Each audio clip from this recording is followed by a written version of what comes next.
महाकाल और युग प्रत्यावर्तन प्रक्रिया। सभी को प्रणाम। महाकाल और युग प्रत्यावर्तन प्रक्रिया डे 19। परम पूज्य गुरुदेव 10 अवतारों की बात कर रहे थे। वो बता रहे थे कि महाकाल जो शिव शंकर भोले बाबा हैं वो इतना करुणामयी हैं और परम मंगलमय है, उन्हें मंगलकारी कहते हैं। फिर उन्होंने इतना रौद्र रूप क्यों धारण किया, इसके बारे में बता रहे थे परम पूज्य गुरुदेव। और उन्हीं का स्मरण करते हुए, उनको हृदय में धारण करते हुए आगे का स्वाध्याय, उनसे प्रार्थना कि हम सबका मार्गदर्शन करें और जिसकी चेतना जिस स्तर की है उसको उसी स्तर का मार्गदर्शन गुरुदेव माता जी के आशीर्वाद से प्राप्त हो। इस स्वाध्याय से आगे पढ़ते हैं। गुरुदेव लिख रहे हैं, अवतारों का यही प्रयोजन सदा से रहा है। वे इस प्रकार की हलचल पैदा करते आ रहे हैं जिससे अशांति का अंत होकर शांति की स्थापना हो। महाकाल समय पर इस प्रयोजन के लिए एक भावनात्मक प्रवाह उत्पन्न करते हैं।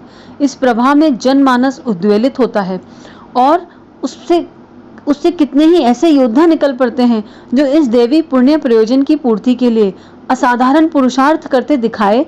अभिष्ट प्रयोजन को एक व्यक्ति नहीं वरन अनेक व्यक्ति मिलकर संपन्न करते हैं।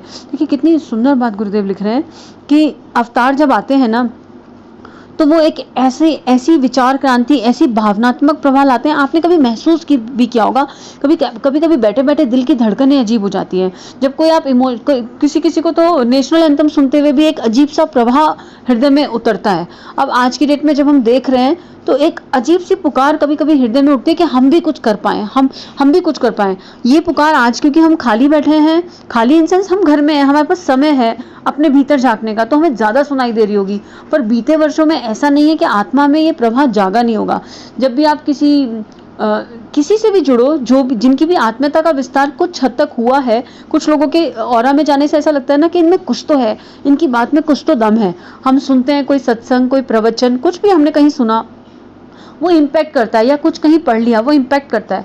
वो बात अलग है कि हम इतने बहरे हो गए और इतना भागदौड़ की जिंदगी में है कि आज इस पल वो अच्छा लगा, उस समय वो पुकार हुई कि हाँ इसके बारे में कुछ तो करना है, इसके बारे में कुछ तो करना है, लेकिन फिर अगले दिन भूल जाते हैं, फिर आगे बढ़ जाते हैं। वो संस्कार अंदर था, अब उसी समय अगर जाग जाते कि नहीं कुछ तो करना है, वो अभी करना है, वो नहीं, वो उसको डिग नहीं किया। क्यों डिग नहीं किया? क्योंकि प्रायोरिटी लिस्ट अलग है ना, प्रायोरिटी नहीं थी।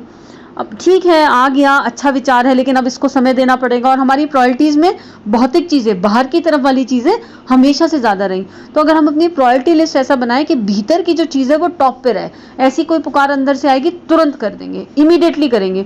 बाकी काम भी तो करते हैं, अभी खाने की कोई क्रेविंग उठ जाए ना तो ऑनलाइन फटाफट ऑर्डर करके मंगा लेते हैं, किचन में जाके फटाफट बना लेंगे। उस क्रेविंग के लिए नहीं सोचते कि अरे आज नहीं कल खा लेंगे, ऐसे नहीं करते हैं। लेकिन जब कोई सात्विक भावनात्मक प्रवाह, और जितने भी इस समय गुरुदेव ने कहा, और गुरुदेव ने जितनी भी अवतारी चेतना है, जितने भी समय में हुई है और आज भी हुई है, उन्होंने कहा कि जो सो गया है ना उन्हें जगाना है।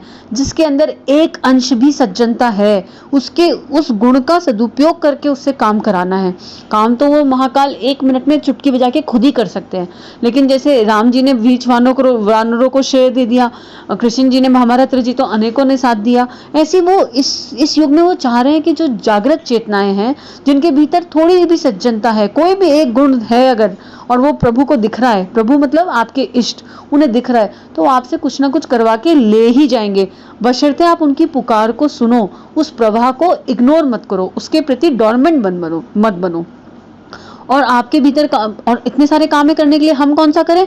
उसके लिए आपको अपने साथ बैठना पड़ेगा, अपने से बार बार पूछना पड़ेगा क्या ये मेरी आत्मा को संतोष प्रदान करता है। कभी कभी हम कुछ ऐसे काम करते हैं जैसे कुछ करके ना बड़ी सुकून का अनुभव होता है, जैसे किसी की सेवा कर ली है ना, कहीं जाके कुछ थोड़ी देर ऑर्फनेज में टाइम बिताया है, कुछ ना कुछ ऐसा होता है जो हमें बहुत सुकून देता है, आत्मिक आनंद की प्राप्ति होती है उससे।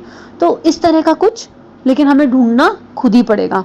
तो वही गुरुदेव कह रहे हैं कि कितने लोग जुड़ जाएंगे पता भी नहीं चलेगा, इतने लोग मिल जाएंगे क्योंकि वो जो अवतारी चेतना है वो उस प्रेम की ऊर्जा से बनी है और उनकी आत्मीयता का विस्तार इतना है कि उनके लिए कोई दूसरा है ही नहीं।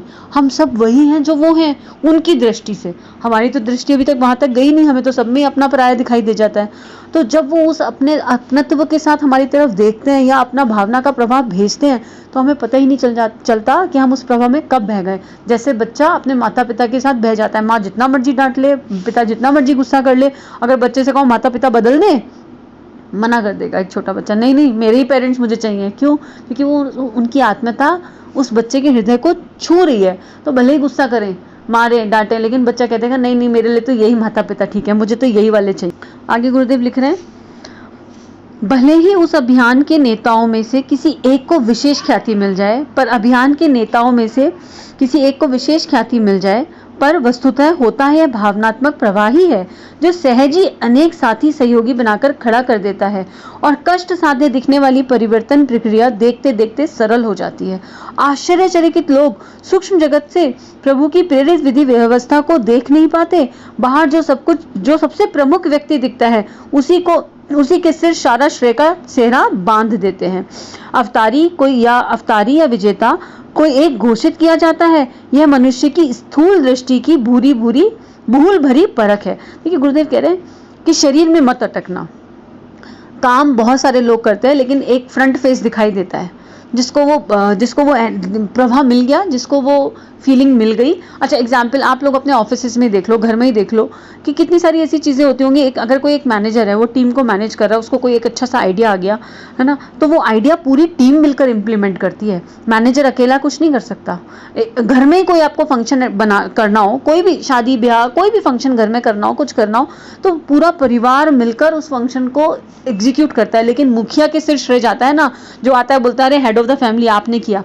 ऐसी मैनेजर को श्रेय मिल जाता है। लेकिन क्या टीम के बिना मैनेजर की कोई स्पेस थी, कोई हैसियत थी? क्या टीम के बिना मैनेजर काम कर सकता था? या फैमिली का अकेला उसके मन में थॉट आया तो वो कुछ कर सकता था क्या अकेला, अगर फैमिली का सपोर्ट नहीं मिलता? तो इसी तरह की चीज होती है कि प्रेरणा किसी भले ही एक के मन में आए और उस एक को इतना सपोर्ट मिल जाता है कि अनगिनत लोगों से मतलब ऐसे चेहरे सामने आ जाएंगे जिनको आपने कभी देखा भी नहीं। और आजकल तो टेक्नोलॉजी के माध्यम से हम कर ही रहे हैं। आप देखिए ना, उपासना समर्पण योग चल रहा है। एक के मन में संकल्प उठा और वो केवल माध्यम था, निमित्त था, लेकिन जो लोग चेहरे में फंस जाते हैं। तो कभी भी चेहरे में मत फंसिए। बस ये समझ जाइए कि उस परम सत्ता का कोई फ्लो है और वो जिसे मर्जी सुन लें। उन्होंने बोला है कि ऐसी परम सत्ताएं दिव्य चेतना बोलती हैं कि हम तो काले कुत्ते से भी काम करा लेंगे, हम तो पत्थर से भी पानी निकाल देंगे। तो इस चेहरे में मत अटकिए, किसी के श्रेय के बारे में मत सोचिए, किसी को ऊपर नीचे मत मानिए। बस ये सोचिए कि अगर अब ये फ्लो है और हम इसमें अपना कुछ कर सकते हैं तो हम वो करें। जैसे अब आप लोग क्या कर रहे हो, सुन रहे हो आप, तो ये कोई छोटा काम है? पता नहीं किसकी चेतना को भगवान कौन सा ऐसा सेंटेंस दे दें, कौन से ऑडियो के माध्यम से कि वो आपकी चेतना को पूरा अंदर तक स्पर्श कर जाए और आप सोचो नहीं इसी पे काम करना है। पता नहीं किसके लिए कौन सा सेंटेंस, कौन सा पल कब लाइफ चेंजिंग इवेंट बन जाए, हमें ये पता ही नहीं चलता। मैंने अपनी लाइफ में फील किया ये कि कोई एक सेंटेंस, कभी कोई एक बात ऐसी हो जाती है जो लगती है नहीं बस अब ये वाली बात तो बहुत अच्छी है, इसी के आधार पे आगे चलेंगे और ट्रांसफॉर्मेशन हो जाता है। तो यही बात गुरुदेव कह रहे हैं कि स्थूल दृष्टि से इन चीजों को मत देखिए, सूक्ष्म दृष्टि से मानिए कि एक अदृश्य सत्ता है जो इस समय अलग अलग माध्यमों से काम कर रही है। उसको जहां दिख जाता है कि हाँ यहाँ से बन पड़ता है, वो वहीं से उठा के पात्र और काम करवा लेती है। और ये बात कौन जानते हैं? तत्वदर्शी जानते हैं। तत्वदर्शी जानते हैं कि एक व्यक्ति कितना ही बड़ा समर्थ क्यों ना हो, वह अगणित मनुष्यों के सहयोग के बिना कुछ कर ही नहीं सकता। यही बात गुरुदेव बोल रहे हैं। सामूहिक संघर्ष, असहयोग की प्रवृत्ति समय समय पर महाकाल भड़काते हैं। वे निराकार हैं, इसलिए उनका कार्य क्षेत्र भी सूक्ष्म जगत से होता है। देखा तो किसी ने नहीं, हमने श्रेष्ठ गुणों के समुच्चय पे अपनी श्रद्धा टिकाई। अब किसी को वो श्रेष्ठ गुणों का समुच्चय राम में दिखता है, किसी को जीसस में, किसी को मोहम्मद में, किसी को कृष्ण में, सबके अपने अपने स्वरूप में, किसी को ठाकुर में, किसी को काली में। There are so many. हमारी संस्कृति की यही तो खास बात है। तो सब कुछ सूक्ष्म जगत से हो रहा है। और कहाँ से हो रहा है? भाव से। पहले भाव आएगा, उस भाव के आधार पर आपका विचार बनेगा और उस विचार के आधार पर आप कर्म करोगे। जैसे सड़क पे जा रहे हो और आपने किसी को देखा और किसी को देख के आपके मन में दया करुणा का भाव आया, तो पहले भाव आया ना, फिर उस भाव की इंटेंसिटी कितनी ज्यादा है, उस इंटेंसिटी के हिसाब से विचार आएगा। अगर इंटेंसिटी बहुत ज्यादा है तो विचार बहुत प्रबल होगा और आप उसी समय रुक के सोचोगे बस अभी हेल्प कर दूं, और वो कर्म में कन्वर्टेड होने लग जाएगा। लेकिन अगर इंटेंसिटी लो है तो आप सोचोगे अच्छा काश हम कुछ कर सकते हैं इसके लिए, फ्यूचर में चला गया। तो depending on the intensity of your feeling, of your that particular emotion, उसके बिहाफ पे आपके सारे थॉट्स उठेंगे। और जितनी ज्यादा इंटेंसिटी होगी उतने ज्यादा थॉट्स होंगे। कई बार वो इंटेंसिटी आपको बैठने ही नहीं देगी चैन से, नहीं ये काम अभी करना है, ये तो करना ही है। वो भाव कौन दे रहा है? वो भाव का प्रवाह कौन दे रहा है? वो सूक्ष्म चेतना दे रही है जो ऊपर बैठी है। अगर भाव भाव परमार्थ का है। बाकी तो ये भाव हमारे निकृष्ट कार्यों के लिए भी मिल जाते हैं। हमारी इंद्रियां क्या करती हैं, यही तो करती हैं, अभी ये खाना है, कहाँ से आया वो भाव, इंद्रियों में गुलाम हो गए, कंट्रोल नहीं कर पा रहे। तो अगर परमार्थ का भाव है और उत्कृष्ट चिंतन का भाव है तो समझ लिए सूक्ष्म चेतना आपके द्वारा कुछ काम करना चाह रही है। आगे गुरुदेव इसमें लिख रहे हैं, इसलिए विश्वव्यापी चेतन तत्व में उनकी आकांक्षा सक्रिय होती है। उनकी उस स्फुरना से प्रबुद्ध व्यक्ति बड़े बड़े काम करने लगते हैं। उन्हें सहयोग श्रेय और साफल्य उपलब्ध होता है। इसलिए उन्हीं लोगों को प्रयोजनकर्ता, विजयी, उदारक अवतार मानते हैं। अब ऐसे लोगों को हम अवतार मान लेते हैं। अब आप गांधी जी को देख लो, अगर हमें अभी के एरा में देखना है, अहिंसा से उन्होंने कितना कुछ कर दिया। केवल एक इंसान के मन में एक संकल्प उठा और उस संकल्प से कितने लोग उनके अनुयायी और फॉलोवर बन गए और बापू बन गए, वो फादर ऑफ द नेशन बन गए। वो कैसे, वो प्रवाह उनकी चेतना के भीतर उठा, लेकिन वो हमें चेहरा दिखा, लेकिन उस चेहरे ने कितने लोगों के हृदय को परिवर्तित कर दिया। ये उनकी आत्मीयता का विस्तार था। आगे गुरुदेव लिख रहे हैं, इसीलिए वस्तुतः होता कुछ और ही है। इन कठपुतलियों को नचाने वाला सूत्रधार पर्दे के पीछे छुपा बैठा रहता है। उसे चमड़े की आंख देख कहाँ पाती है, हम इस स्थूल दृष्टि से उसे देख नहीं सकते। इसीलिए उपासना साधना को बहुत इंपॉर्टेंट और आराधना को बहुत इंपॉर्टेंट गुरुदेव ने बताया है। बार बार हम आपसे बोल रहे हैं, उपासना समर्पण योग वाग्मय का श्रवण अवश्य कीजिएगा। आप गूगल पे सर्च करेंगे उपासना समर्पण योग, आपको यूट्यूब के ऑडियो लिंक्स मिल जाएंगे, उसका आप श्रवण जरूर कीजिए। गुरुदेव ने एकदम उसमें बिल्कुल क्लियर बताया है कि एक्चुअली साधना उपासना है क्या, तप तितिक्षा है क्या, पूरा खोल के रख दिया है। जो हम फेक दुनिया में जी रहे हैं, जो हमने भगवान के फेक स्वरूप बना लिए हैं, जो उसमें पूरा तत्व बताया है कि एक्चुअली आत्मा चाहती क्या है और भगवान हमसे चाहते क्या है। भगवान को हमारी झूठी पूजा पाठ, ये माला पाला नहीं चाहिए। आप सोचो कि हम माला, आपका बच्चे को कुछ चाहिए होता है आपसे, तो आप ही बोलते हो 11 माला करेगा तब दूंगा, 15 माला करेगा तब दूंगा, मेरी आरती उतारेगा तब दूंगा। क्या हम अपने बच्चे से ऐसी बात करते हैं? तो क्या हमारा पिता हमसे, हमारी माता हमसे इस तरह की बात कर सकती है? वो परम सत्ता जो सारे गुणों से परे है, वो हमसे एक्सपेक्ट करेगी अरे मेरे लिए 10 माला, 11 माला, 15 माला कर? नहीं, वो तो ये नहीं चाह सकती ना। तो उसको अवश्य सुनिएगा। आज के लिए परम पूज्य गुरुदेव वंदना मेहता जी से शांति की प्रार्थना। विश्व में हमारे अंतर मन में एक शांति, एक स्थिरता आए और हम अपने भीतर जाके उस परम सत्ता से कनेक्ट हो सकें, जो परम सत्ता हमारी श्वास का, हमारे होने का आधार है।